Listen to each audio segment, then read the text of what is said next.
ಭಾರತ ಮತ್ತು ರಷ್ಯಾದ ನಡುವಿನ ಸಂಬಂಧ ಬಹಳ ಆಳವಾದುದು. ಹೆಸರಿಟ್ಟು ಕರೆಯಬೇಕೆಂದರೆ ಸಹೋದರತ್ವತೆ ಎಂದೂ ಹೇಳಬಹುದು. ಸೋವಿಯತ್ ಯೂನಿಯನ್ನ ಸಮಯದಿಂದ ಶುರುವಾದ ಸಹೋದರತ್ವ ಇಂದಿಗೂ ಮುಂದುವರೆದಿದೆ. ಇದಕ್ಕೆ ಸಾಕ್ಷಿ ಪಂಚವಾರ್ಷಿಕ ಯೋಜನೆ, ಬ್ರಹ್ಮೋಸ್ ಕ್ಷಿಪಣಿ, Sukhoi fighter aircraft, Kudankulam nuclear power plant, ಇನ್ನೂ ಹಲವು. ಸೋವಿಯತ್ ಸಮಯದ KGBಯ ನೆರಳು ಇಡೀ ವಿಶ್ವದಲ್ಲಿ ಹೇಗಿತ್ತೋ ಹಾಗೆಯೇ ಭಾರತದ ಮೇಲೆಯೂ ಇತ್ತು, ಹಾಗೂ ಇಂದಿಗೂ ಇದೆ. ಇಂದಿಗೂ ಅನೇಕ ಮಾಧ್ಯಮಗಳು ರಷ್ಯಾ ಪರ ನಿಲುವು ಹೊಂದಿದೆ. ಇದುವೇ ಪ್ರತಿ ಭಾರತೀಯ ರಷ್ಯಾವನ್ನು ಪ್ರೀತಿಸಲು ಒಂದು ಕಾರಣ. ಇದು ಸಹೋದರತ್ವದ ಒಳಗುಟ್ಟೂ ಹೌದು.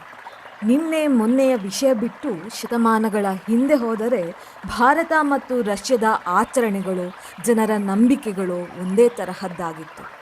ಹೌದು, ಕ್ರಿಸ್ತಶಕ 988ರಲ್ಲಿ ರಷ್ಯಾ ಕ್ರಿಶ್ಚಿಯನ್ ಧರ್ಮವನ್ನು ಸ್ವಾಗತಿಸುವ ಮೊದಲು ಅಲ್ಲಿನ ಜನರು ಭಾರತೀಯ ವೈದಿಕ ಮತ್ತು ಗ್ರಾಮೀಣ ಸಂಸ್ಕೃತಿಯನ್ನು ಹೋಲುವ, ಪ್ರಕೃತಿಯೊಂದಿಗೆ ನಿಕಟ ಸಂಬಂಧ ಹೊಂದಿರುವ ಅಲ್ಲಿನ ಮೂಲ ಸಂಸ್ಕೃತಿಯಾದ ಸ್ಲಾವಿಕ್ ಸಂಸ್ಕೃತಿಯನ್ನು ಆಚರಿಸುತ್ತಿದ್ದರು. ನಮ್ಮಂತೆ ಪ್ರಾಚೀನ ರಷ್ಯನ್ನರು ಕೂಡ ನದಿ, ಮರ, ಅಗ್ನಿಯನ್ನು ಪೂಜಿಸುತ್ತಿದ್ದರು. ನಮ್ಮಲ್ಲಿ ಇಂದ್ರದೇವನಿದ್ದಂತೆ ಅಲ್ಲಿ ಗುಡುಗಿನ ದೇವರನ್ನು ಪೆರುನ್ ಎಂದು ಕರೆಯುವರು. ಹಾಗೂ ರಷ್ಯನ್ ಮತ್ತು ಸಂಸ್ಕೃತ ಎರಡು ಒಂದೇ ಭಾಷಾ ಕುಟುಂಬಕ್ಕೆ ಸೇರಿದೆ. ಅದೇ ಇಂಡೋ ಯುರೋಪಿಯನ್. ಜ್ಞಾನಕ್ಕೆ ಸಂಸ್ಕೃತದಲ್ಲಿ ವೇದ ಎಂದರೆ ರಷ್ಯನ್ ಭಾಷೆಯಲ್ಲಿ ವೆಡೆನಿಯಾ ಎನ್ನುವರು. ಭೂಮಿ, ನೀರು, ಜಾನುವಾರು ಮತ್ತು ಸಂಪತ್ತಿನ ದೇವರು ವೆಲೆಸ್. ಸ್ವರೋಗ್ ಸೂರ್ಯ ಮತ್ತು ಆಕಾಶದ ಬೆಂಕಿಯ ದೇವರು. ಭೂಮಾತೆಯನ್ನು ಮೊಕೋಶ್ ಎನ್ನುವರು. ಈಕೆ ಬೆಳೆ, ಫಲವತ್ತತೆ ಮತ್ತು ಮಹಿಳೆಯರ ರಕ್ಷಕಿ. ರಷ್ಯನ್ನರು ನಮ್ಮಂತೆಯೇ ಜಾನಪದ ಹಿನ್ನೆಲೆ ಉಳ್ಳವರು.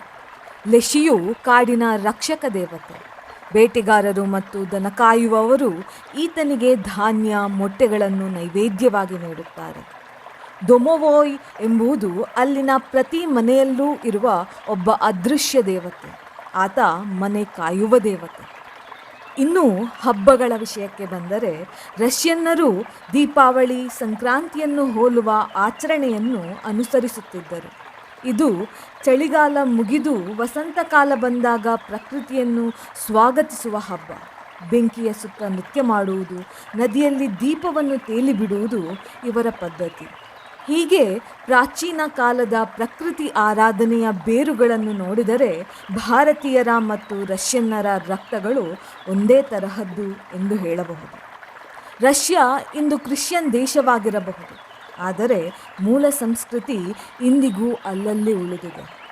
2025ರಲ್ಲಿ ಸುಮಾರು 1,43,000 ರಷ್ಯನ್ನರು ಭಾರತಕ್ಕೆ ಭೇಟಿ ನೀಡಿದ್ದಾರೆ. ನಾವು ನಮ್ಮ ಮೂಲ ಮರೆತರೂ ನಮ್ಮ ಜೀನ್ ಮರೆಯುವುದಿಲ್ಲ. ರಷ್ಯನ್ನರು ಭಾರತದತ್ತ ಆಕರ್ಷಿತರಾಗಲು ಕಾರಣ ರಷ್ಯನ್ನರ ರಕ್ತದಲ್ಲಿ ಅಡಗಿರುವ ಅವರ ಪ್ರಾಚೀನ ಸಂಸ್ಕೃತಿ ಎಂದು ಹೇಳಬಹುದು. ಧನ್ಯವಾದಗಳು.